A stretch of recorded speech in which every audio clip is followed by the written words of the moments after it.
Bonjour à tous, nous nous retrouvons donc pour ce temps d'homélie qui fait suite bien sûr à la lecture de la parole de Dieu que j'espère vous venez de vivre.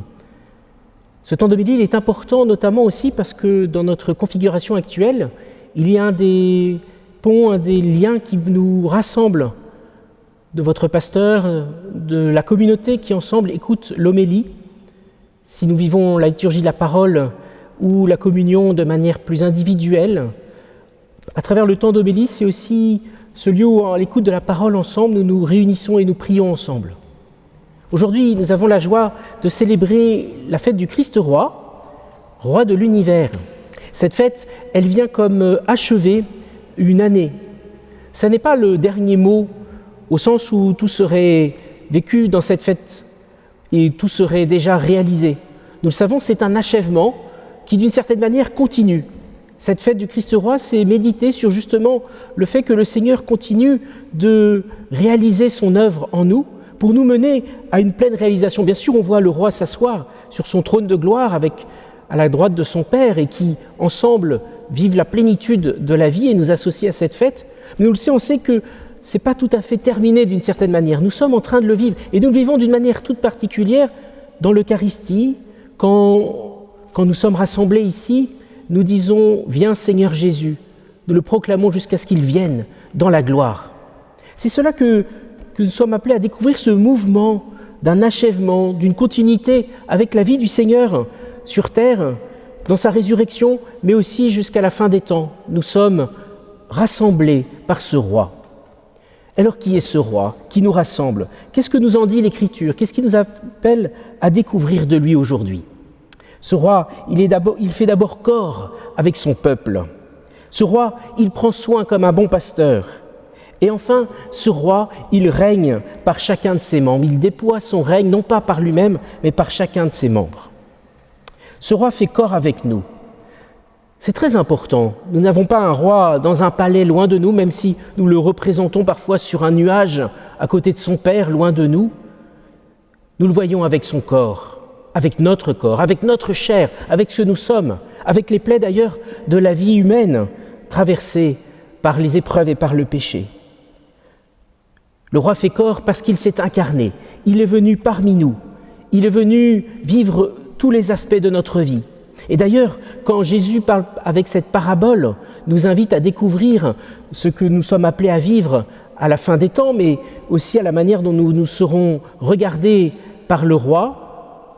Il nous montre que la mesure de la vie est la mesure de l'amour, que ce qui nous appelle à reconnaître dans le pauvre, c'est ce que lui-même a vécu.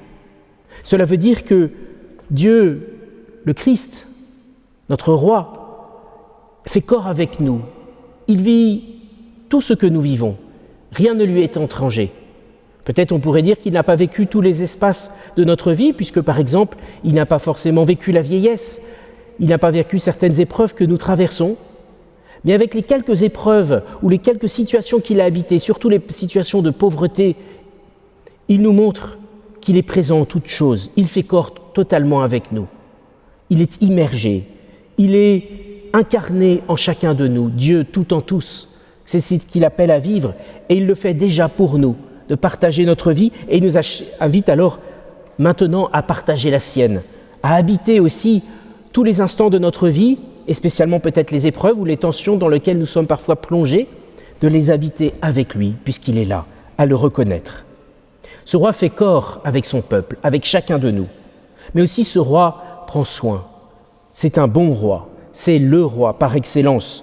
Celui d'ailleurs qui a inspiré à l'époque Saint Louis dans sa sagesse pour prendre soin avec justice, avec engagement envers les plus pauvres, avec ce programme politique qu'il déployait pour prendre soin des uns et des autres.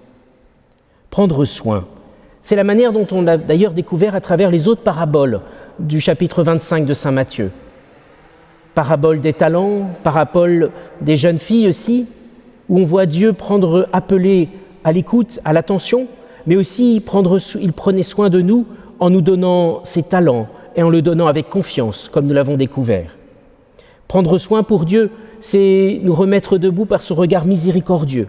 C'est nous donner toutes les ressources nécessaires à chaque étape de notre vie et de notre temps, les ressources spirituelles. Et c'est peut-être cela que nous avons aussi à redécouvrir quand nous écoutons ce texte sur le bon pasteur, voir que Dieu prend toujours soin de nous et qui nous donne des ressources immenses dans notre vie, dans notre foi, par la vie communautaire, mais aussi par la parole de Dieu et tous les sacrements qui nous donnent toutes ces forces nécessaires pour affronter. Ce qui vaut pour un temps vaut pour aujourd'hui. C'est toujours vrai aujourd'hui. Nous avons des ressources immenses. Peut-être qu'il y a un certain gâchis, on parle souvent du gâchis des ressources naturelles, gâchis à cause de la consommation des biens. Mais il y a aussi un gâchis spirituel d'une certaine manière, où parfois nous laissons tomber sur le bord de chemin tant de choses que le Seigneur nous donne, mais que nous ne voyons pas, ou nous ne prêtons pas attention.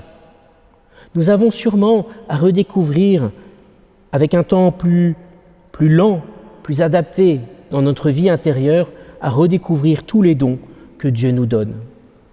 C'est le bon roi, c'est celui qui veut justement abreuver et irriguer nos cœurs de toutes ces richesses.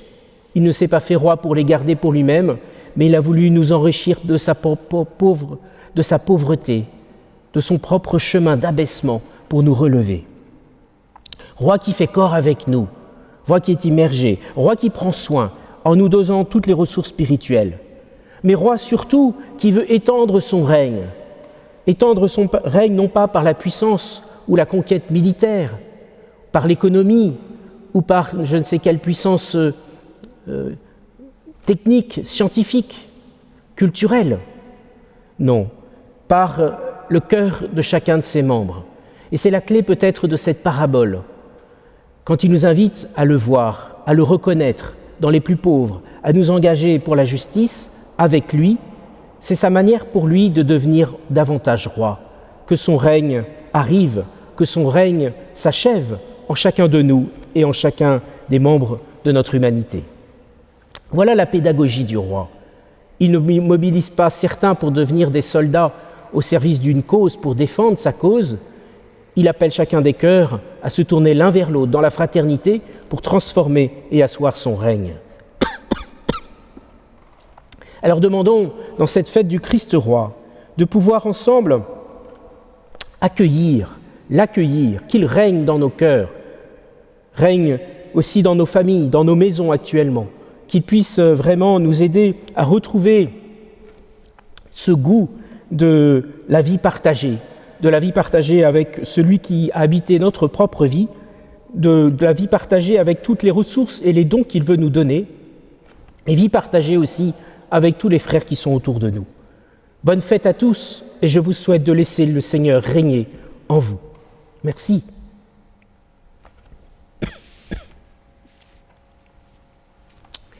Quelques annonces et avis. D'abord, je vous invite à venir chercher la nouvelle plaquette qui a été publiée cette semaine de notre paroisse et à la distribuer très largement autour de vous, dans les cages d'escalier, dans votre quartier, vos voisins, à la faire connaître, à pouvoir justement entrer dans un dialogue avec ceux qui sont autour de vous pour faire connaître ce que nous vivons.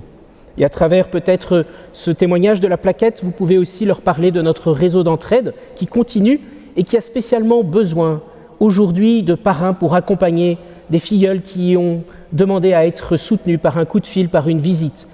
Je remercie tous ceux qui ont pu porter des messages et des cadeaux pour la Sainte Élisabeth de Hongrie. N'hésitez pas à prendre ce petit service d'entraide et de soutien. Je vous invite aussi à vraiment préparer déjà maintenant la fête de Noël. Nous allons entrer dans le premier dimanche de l'Avent dimanche prochain. Il convient que nos maisons se préparent à la joie de Noël. Alors pour cela, évidemment, il y a toujours le marché de Noël en drive et nous vous invitons à pouvoir commander tout et à choisir sur notre site internet tout ce qui pourra aider à la fête de Noël, mais aussi à vous équiper ce week-end, et j'insiste ce week-end, pour un beau sapin de Noël. Nous vous proposons de pouvoir vous livrer la semaine prochaine, mais il nous faut la commande ce week-end. Je vous invite à pouvoir commander. Il y aura aussi bientôt la préparation à la première communion qui va commencer et nous vous tiendrons informés de la manière dont la réunion pourra avoir lieu. Nous continuons de nous porter les uns les autres, nous continuons aussi à nous former et je vous invite à une formation lundi soir à 20h45 en Zoom sur le thème de l'Église et l'Eucharistie, dans la suite de celle que nous avons eue sur la parole de Dieu et l'Eucharistie. L'Église demeure ouverte, demeure aussi un lieu de prière avec tous les temps qui vous sont proposés. Et je vous invite à pouvoir en profiter pour recevoir le sacrement de réconciliation aussi. L'Église sera ouverte bien sûr ce dimanche pour recevoir l'Eucharistie et vous pourrez de cette manière là aussi participer à la vie concrète de la paroisse en la soutenant pour qu'elle exerce sa mission.